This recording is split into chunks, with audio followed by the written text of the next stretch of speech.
Ika-4 na kabanata. Kayamanan sa palayok.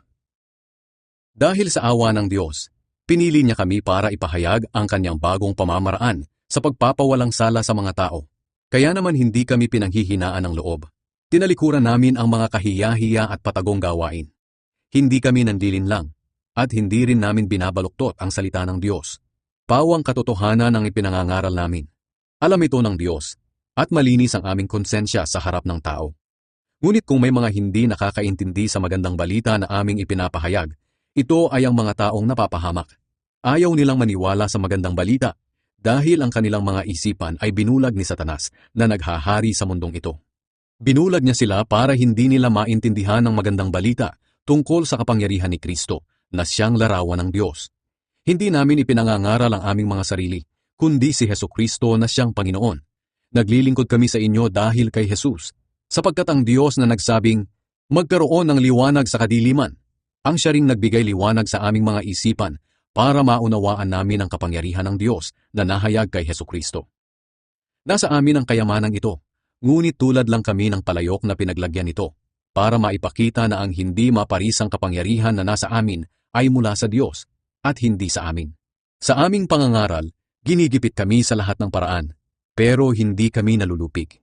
Kung minsan kami ay naguguluhan, pero hindi kami nawawalan ng pag-asa. Maraming umuusig sa amin, ngunit hindi kami pinapabayaan ng Diyos. Kung minsay sinasaktan kami, ngunit hindi tuluyang napapatay. Lagi kaming nasa bingit ng kamatayan tulad ng nangyari kay Jesus, para sa pamamagitan ng aming buhay ay makita rin ang buhay ni Jesus. Lagi kaming nasa bingit ng kamatayan dahil sa paglilingkod namin kay Jesus, para sa pamamagitan ng aming katawang may kamatayan, makita ng lahat ang buhay ni Jesus. Maaaring mamatay kami dahil sa aming pangangaral, pero ito naman ang nagdudulot sa inyo ng buhay na walang hanggan. Sinasabi ng kasulatan, sumasampalataya ako, kaya nagsalita ako.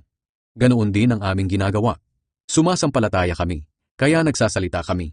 Sapagkat alam namin na ang Diyos na muling bumuhay sa Panginoong Jesus, ang siya ring bubuhay sa amin, tulad ng ginawa niya kay Jesus, at dadalhin niya tayong lahat sa kanyang piling.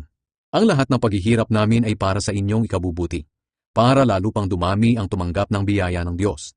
At habang dumarami ang tumatanggap ng biyaya ng Diyos, dumarami rin ang nagpapasalamat sa Kanya.